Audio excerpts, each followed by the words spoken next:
This video is almost silly because you know how to do it.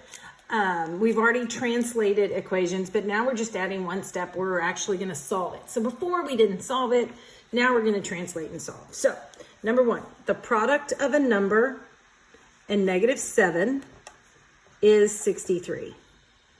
So now I solve it. -7n equals 63. How do I solve it? I divide both sides by -7 and n equals -9. Okay, so really there's nothing new in here. We're just adding on another step.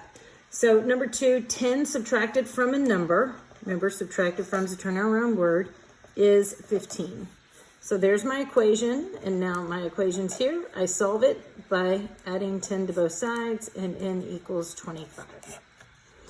Number three, 2/5 of a number is -12. So here's my equation. Hang on, let me answer one question.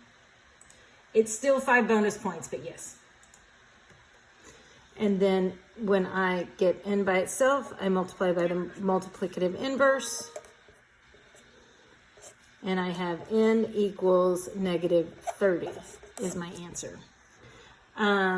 Number four, 8% of a number is 20. So remember, you turn it into a decimal.